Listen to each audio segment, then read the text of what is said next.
विद्युत रसायन या इलेक्ट्रोकेमिस्ट्री, इसे हम लोग विद्युत विच्छेदन या इलेक्ट्रोलाइसिस के शब्द से भी जान सकते हैं। इसमें क्या होता है, जब हम किसी पदार्थ में से करंट देते हैं उसमें केमिकल चेंज होता है।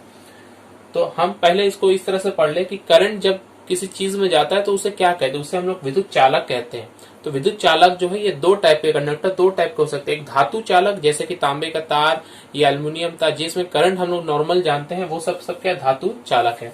और विद्युत विच्छेद क्या है, ये इलेक्ट्रोलाइट्स। इनका मतलब है कि जब कोई पदार्थ अपनी पिघली अवस्था या जलीय घोल में करंट का प्रवाह करता है तो उसे हम लोग क्या कहते हैं, विद्युत विच्छेद कहते हैं। इन दोनों में अंतर देख ले, धातु चालक जो है ये इलेक्ट्रॉन इसमें करंट का प्रवाह करते हैं, इलेक्ट्रॉन के द्वारा करंट एक स्थान से दूसरे स्थान जाता है। और विद्युत विच्छेद में आयंस के द्वारा करंट एक स्थान से दूसरे स्थान तक जाता है।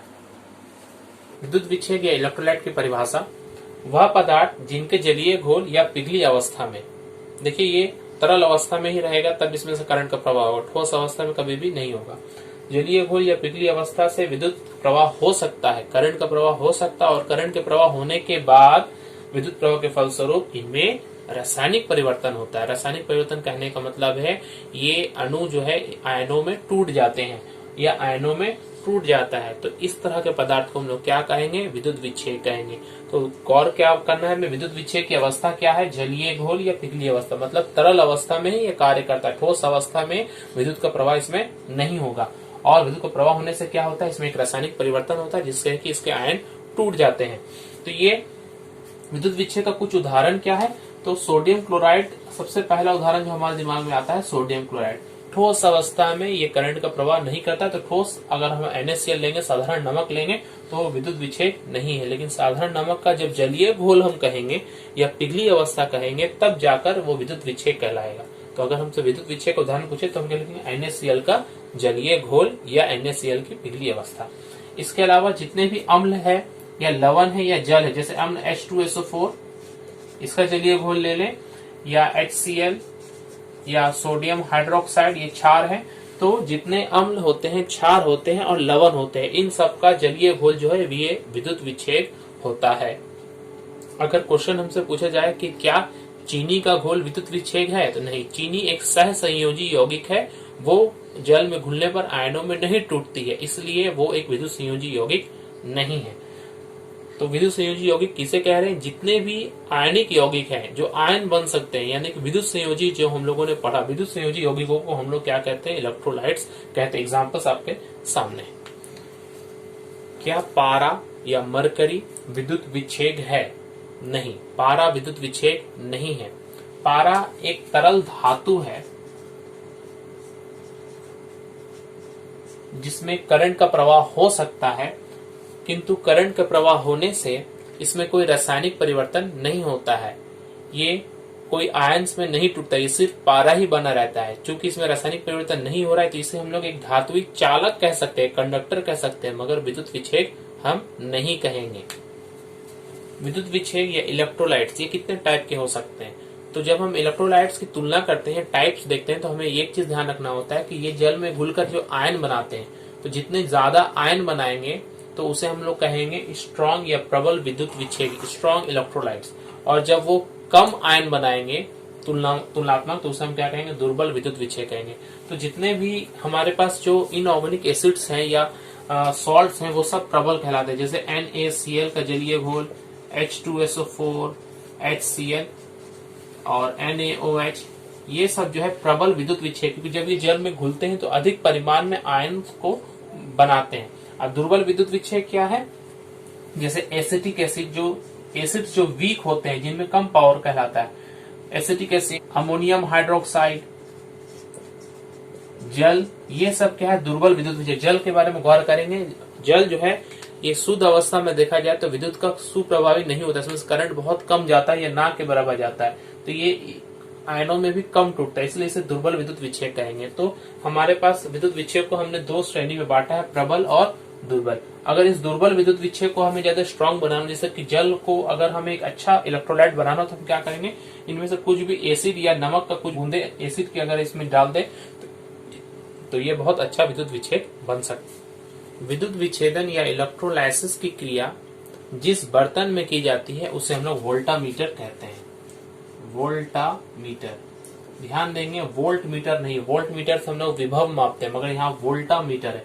वोल्टा मीटर क्या होता है? ये कांच का एक बर्तन होता है जिसके अंदर में इलेक्ट्रोलाइसिस क्रिया पूरी कराई जाती है। अब इस वोल्टा मीटर के अंदर में जो पानी द्रव के रूप में जो भरा रहता है वो क्या होता है? इलेक्ट्रोलाइट होता है। तो ये जो है आप देख रहे हैं यहाँ से, ये सब क्या है? इलेक्ट्रोलाइट है। जैसे कि नमक का घोल हो सकता है, सोडियम क्लोराइड का जो घोल मैंने कहा, या कोई अम्ल हो सकता है, अम्ल का जल में मिश्रण हो सकता है। जो भी इलेक्ट्रोलाइट जो विद्युत प्रवाह कर सकता है उसे हम लोग यहाँ पर रखते हैं।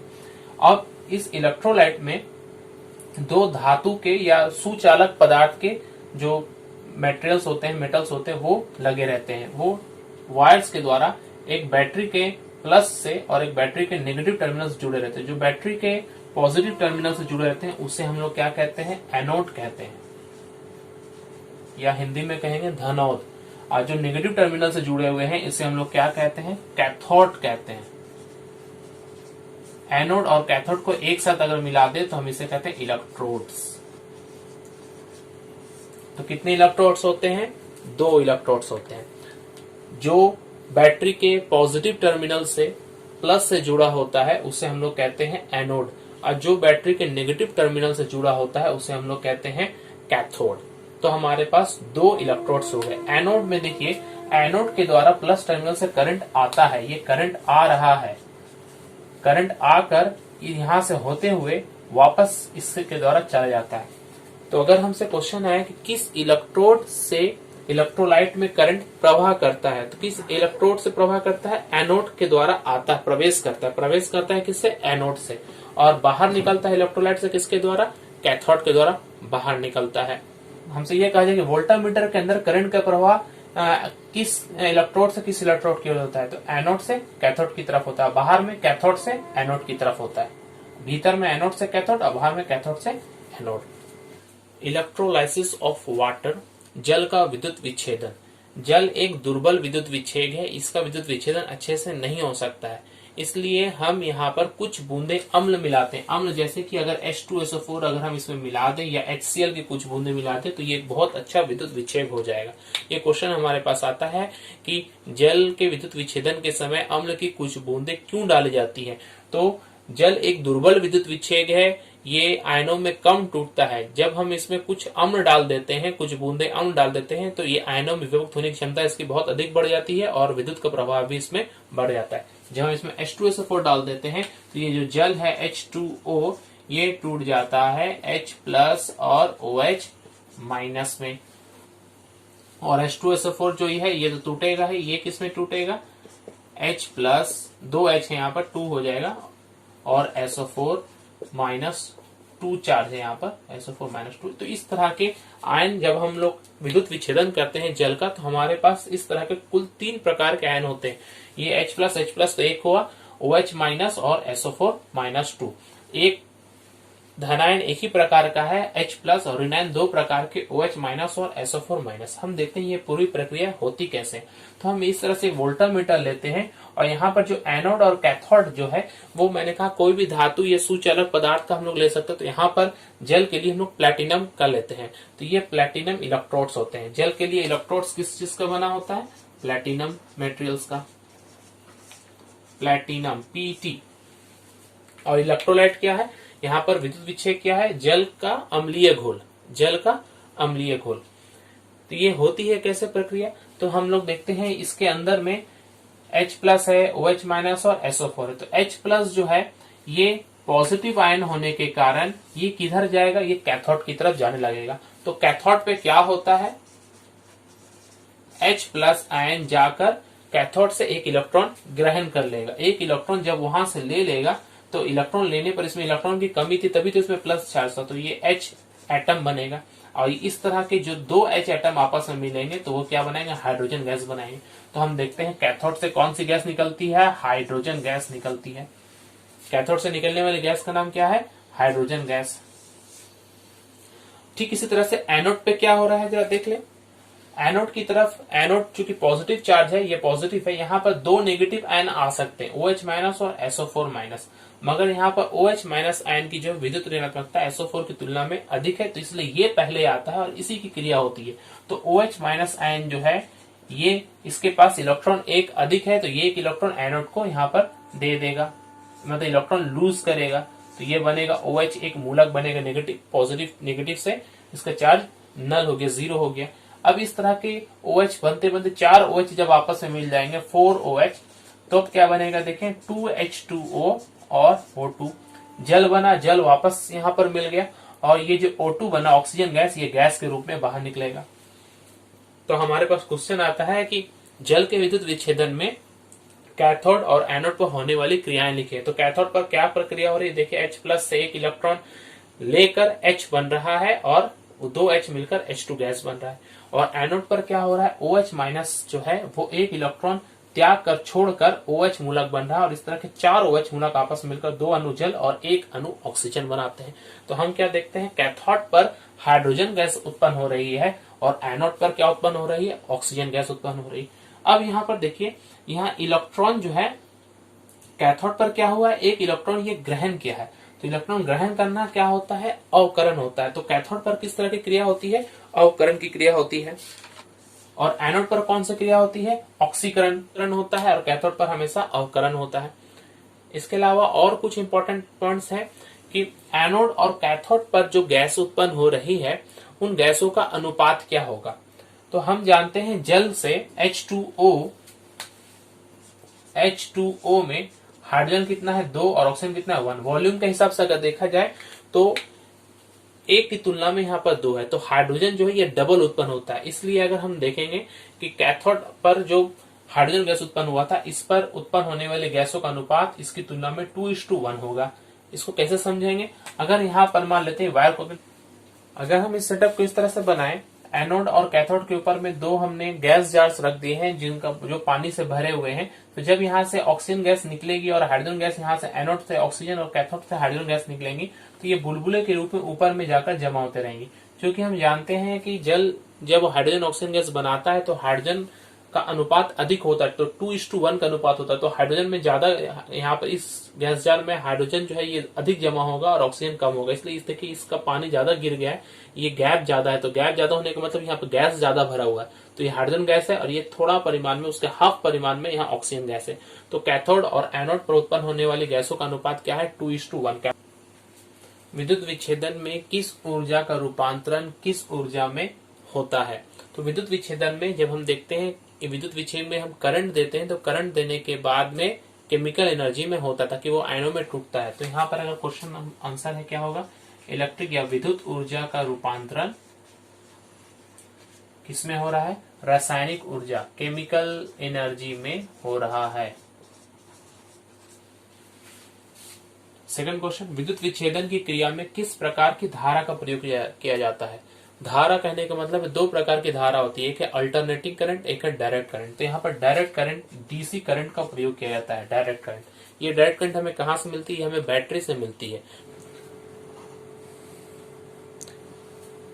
विद्युत विच्छेदन के व्यवहारिक प्रयोग, ये विद्युत विच्छेदन की क्रिया जो हमने पढ़ रहे हैं, इसका उपयोग हम लोग कहाँ कहाँ कर सकते हैं। तो इसका उपयोग सबसे अच्छा है विद्युत लेपन करने में, इलेक्ट्रोप्लेटिंग के रूप में। इलेक्ट्रोप्लेटिंग क्या है, किसी धातु के ऊपर किसी अन्य मूल्यवान धातु की परत चढ़ाने की जो क्रिया होती है, उसे ही हम लोग क्या कहते हैं, विद्युत लेपन कहते हैं। जैसे कि अगर हमारे पास कोई लोहे का धातु है, उस लोहे के धातु पर अगर हम चांदी का लेप चढ़ाते हैं, किसके द्वारा, विद्युत विच्छेदन के द्वारा, तो इस चीज को ही हम लोग कहते हैं विद्युत लेपन। क्यों करते हैं, ये करने से क्या होता ही है, जो वस्तु है उसकी कीमत बढ़ जाती है। एक लोहे के चम्मच पर हम चांदी का लेप चढ़ा देते तो उसकी कीमत क्या होगी, बढ़ जाएगी, और वो अधिक मजबूत हो जाएगा और जल्दी वो खराब भी नहीं होगा, देखने में सुंदर भी लगता है। इनके लिए जिस धातु पर हमें अन्य धातु की परत चढ़ानी है, जैसे कि अगर हमें लोहे पर सोने का परत चढ़ाना है, तो हमें जो इलेक्ट्रोलाइट लेना होता है, विद्युत विच्छेद लेना होता है, हमें विद्युत विच्छेद जो लेना होता है वो जिस धातु का लेप चढ़ा रहे हैं उसी का लेना होता है।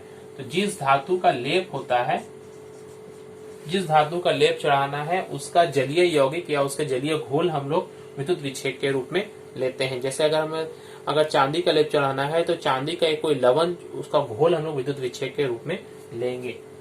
एनोड, जिस धातु का लेप चढ़ाना है उसका शुद्ध धातु हम लेंगे। और कैथोड पर क्या लेंगे, जो वस्तु पर हमको लेप चढ़ाना है उस वस्तु को अच्छे से साफ करके उसको हम लोग इस्तेमाल कर लेंगे।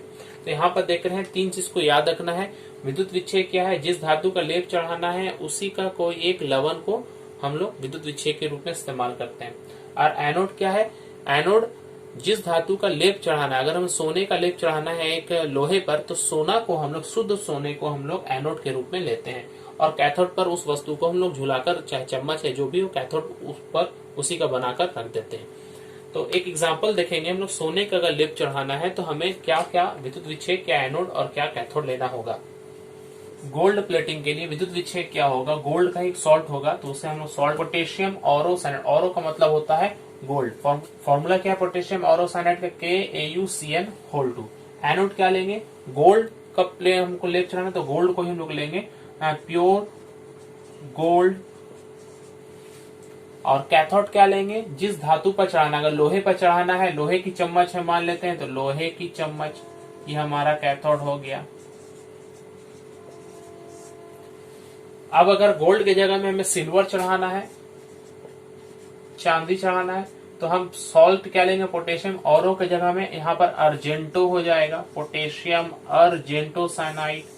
और यहाँ पर फॉर्मूला जाएगा AU की जगह में AG हो जाएगा, सेम टू बाकी दोनों सेम है, पोटेशियम अर्जेंटो साइनाइड। और एनोड क्या लेंगे, यहाँ प्योर गोल्ड की जगह में क्या ले लेंगे, प्योर सिल्वर लेंगे। और कैथोड जिस चीज पर चढ़ाना है वो तो हमको लेना ही पड़ेगा। इसी तरह से निकेल के लिए हम लोग क्या लेते हैं, सॉल्ट लेते हैं यहाँ पर निकेल सल्फेट, और ये प्योर निकेल, और लोहे की चम्मच जो भी है उस पर हम लोग चढ़ाते हैं। ये हुआ आपका विद्युत लेपन। इस विद्युत लेपन का उपयोग एक और जगह करते हैं जिसे हम लोग गैल्वनाइजेशन कहते हैं, गैल्वनाइजेशन। ये गैल्वनाइजेशन क्या है, लोहे की वस्तुओं पर जंग लग जाता है तो उस लोहे की वस्तुओं पर जब हम जस्ता का लेप चढ़ाते हैं, जिंक जो हम कहते हैं उसका लेप चढ़ाते हैं, उसे हम लोग क्या कहते हैं, गैल्वनाइजेशन कहते हैं, जस्ते का लेप चढ़ाना। सेकंड उपयोग देखें, धातुओं का निष्कर्षण। धातु जो होते हैं जैसे उच्च धनात्मक धातु जैसे कि अल्युमिनियम,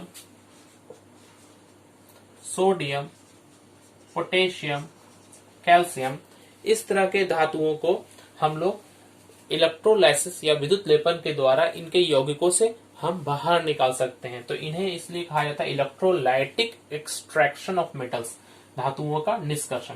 तो हम अल्युमिनियम को ही देखें, अल्युमिनियम को अगर हमें निकालना है तो हमें क्या करना पड़ेगा, तो अल्युमिनियम एक यौगिक के रूप में पाया जाता है, अल्युमिनियम ऑक्साइड के रूप में पाया जाता है, बॉक्साइड जिसे हम लोग कहते हैं। ये अल्युमिनियम ऑक्साइड को पिघली अवस्था हमें विद्युत विच्छेद के रूप में लेना पड़ेगा, जैसे हमें पिघलाना पड़ेगा। तो इसे पिघलाना बहुत मुश्किल होता है, तो इसके साथ में एक और हम लोग मिलाते हैं, क्रायोलाइट।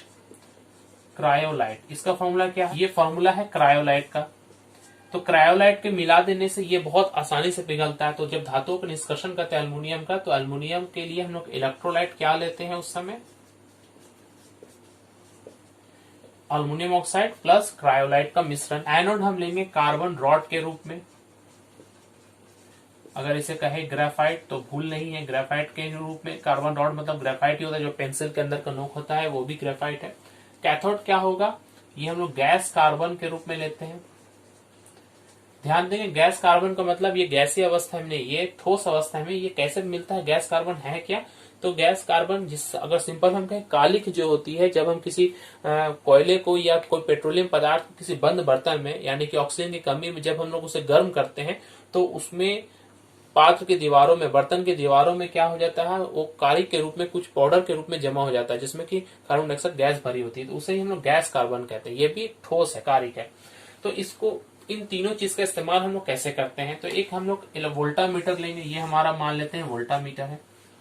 इस वोल्टामीटर में इलेक्ट्रोलाइट लेंगे, अल्युमिनियम ऑक्साइड और क्रायोलाइट का पूरा मिश्रण। यहाँ पर जो कैथोड लेते हैं, कैथोड जो यहाँ पर गैस कार्बन है, ये कैथोड ये पात्र की दीवारों पर यहाँ पर एक लेप की तरह चढ़ा दिया जाता है ऐसे। ये पूरा गैस कार्बन, ये हमारा क्या है, एनोड है, सॉरी कैथोड है हमारा।